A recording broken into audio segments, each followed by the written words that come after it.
Hello my dear friends, and welcome back to another Star Wars news update. Today we've got some pretty interesting tidbits for The Mandalorian and the Book of Boba Fett. So just to recap guys, back in March, The Hollywood Reporter revealed that Christopher Lloyd had been cast in The Mandalorian Season 3. His character is undisclosed, but he's been described as a recurring guest star throughout the season. Then last month, a plot leak for The Mandalorian Season 3 showed up, and that confirmed what a lot of sources were theorizing, that Lloyd will be playing an old Mandalorian clan chief who Din finds on Mandalore in Season 3. Well now guys, for the first time, Lloyd has been pressed on the issue, and in a new video that emerged on YouTube, when he was asked if the rumours of his involvement with the show are true, he said we're all sworn to secrecy, so I don't know. He did not elaborate further, but given how coy he's playing things, it's pretty much a yes. Not only that, but The Hollywood Reporter are about as reliable as you can get, especially when it comes to casting reports. He just can't talk about it due to non-disclosure agreements. Now Christopher Lloyd is without question best known for his iconic portrayal of Doc Brown in the Back to the Future trilogy,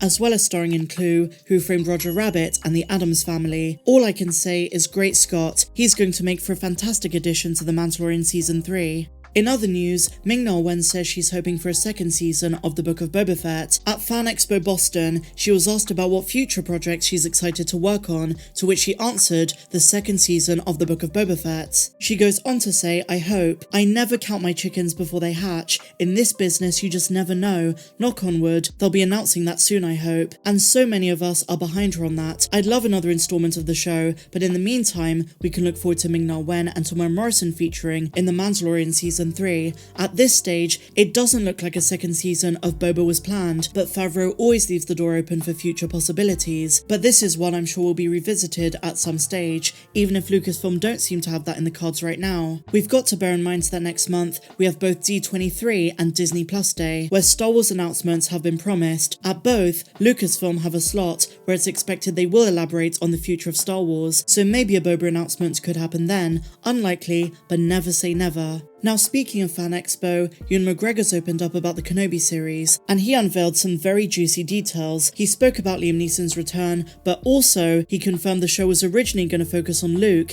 and not Leia. Let's dive into this. So as we know, at one point, Obi-Wan was being developed as a film trilogy, following Obi-Wan protecting a young Luke Skywalker from Tusken Raiders on Tatooine. After Solo bombed in the box office, Lucasfilm shelved the Obi-Wan Kenobi trilogy and decided to make it into a series when Disney Plus came along. The show, even in the earlier stages, borrowed ideas from the film trilogy that never happened, and while the series that was released on Disney Plus focused on Obi-Wan and Leia, the original idea was to focus on Luke Skywalker. During his spotlight panel at Fan Expo in Boston on Sunday, Ewan McGregor said the following: "It was going to be a story about me and Luke. It was always going to be that, and that was one of the genius moments where everyone went, wait a minute, and then it changed." He went on to say that when Luke was the focus, the story was too predictable and pretty stagnant. As such, McGregor went on to praise Lucasfilm for making those changes. He says, "That's the great thing about how passionate Disney, Lucasfilm and all of us are who are involved with it from the beginning. We try really hard not to let anything out of the bad, just to protect your experience of seeing it for the first time." Now in retrospect, Vivian Lyra Blair did such a great job as young Leia that I can't imagine the show any other way. I think if it had been Luke-centric, it would have been fine too, but we'll never know. So Ewan also talked about the return of Liam Neeson. He reflected on working with him on The Phantom Menace, and of course, his iconic return as a Force ghost at the end of Kenobi. So this is what he said: "Liam is a hero of mine. Liam has got to be, I don't know, 10 years, maybe a bit more, older than I. So when I was growing up and wanting to be an actor, I was always watching Liam Neeson's work, and he was involved in some beautiful work as a younger actor, and so to get the chance to work with him, and to have this great relationship that we got to create together is fantastic, and to get the chance to work with himself again on the series right at the end. We've also got to remember guys that we're getting more Liam Neeson as Qui-Gon very soon, because at Star Wars Celebration earlier this year, it was confirmed that both he and his son are going to be voicing Qui-Gon in Tales of the Jedi." So next up, Ewan was asked if he's interested in joining the MCU, and he had the best response: "I'm in this Star Wars world, I'm not looking for that. Right to the point, no two ways about it."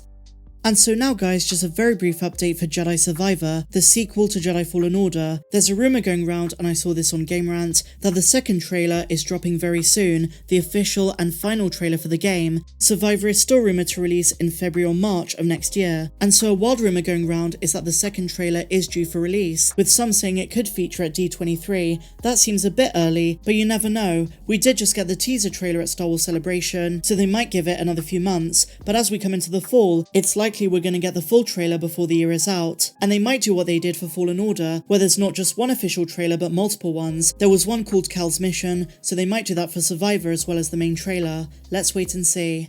So that's really the bulk of the news, but I want to use the rest of this video to talk about a question that I posted to the community tab last night. I asked you guys, who is your unsung hero of the Star Wars universe? I was genuinely curious to see the variations in replies, and in a sense, to get a wider perspective of how other fans perceive background characters or side characters who made a huge impact on the story. As you might expect, R2-D2 came up quite a lot. There was a lot of love for Shmi Skywalker, some people ironically and sarcastically put Rose Tico, and I've got to say some of those comments were hilarious. There was also some love for clones, such as 99, Kix, Tup, Rex, Gregor, and so on. There was some love shown for the Tauntaun that Luke rode in episode 5, there was love for Chewie, Wade from the Kenobi series, members of the Ghost Crew, a few 3PO fans, and generally speaking the answers were really cool, the analysis was great, and in many instances it gave me a lot to think about. But the one character I was surprised wasn't even mentioned once is 9-Numb. He is without a doubt my pick for the unsung hero of Star Wars, and the character I had in mind when I made the poll. 9-Numb famously co-piloted the Falcon with Lando when they blew up the second Death Star, and yet he hardly gets any recognition. Beyond that, he was one of the first rebels to find out about Operation Cinder following Palpatine's death, and was aboard the Melcrawler too when the rebellion went to Naboo to save it from being destroyed. He served the New Republic, then the Resistance, and all in all, he is responsible for so much galactic good following the events of the Battle of Endor. Unfortunately though, he met his end during the Battle of Exegol, and was one of the casualties when Sidious used that massive burst of Force lightning. 9-Numb is a legend. We all recognise his face, he's such an iconic character, and yet he doesn't get the recognition he deserves, but in my opinion, he's one of the greatest unsung heroes of the galaxy. And all the way back when Rangers of the New Republic was announced, I made a prediction video where I went through characters I think should appear in that show, and among the main ones I mentioned is 9-Numb. If that show is ever unshelved and it does go into production, I really hope we get an appearance by the Nunster himself. And who knows, if the Mandalorian shows us more of the New Republic, maybe he's going to appear in that show too. He definitely deserves not to be forgotten. But a big thank you to everyone who voted and who participated in that community poll. I do put them out every few days. I hope you guys enjoy them. And if you have any recommendations of questions I could ask, then put them down there in the comments. And with that said guys, I think that brings us to the end of this video. If you enjoyed it, please be sure to give me a big fat thumbs up. Subscribe to the channel if you're new, and a huge welcome if you are. And if you want more videos not found here on YouTube, while also helping to contribute to the channel, then click the link down there in the description. But until the next one, my dear friends, may the Force be with you always. I'm Star Wars Meg. Have a good one.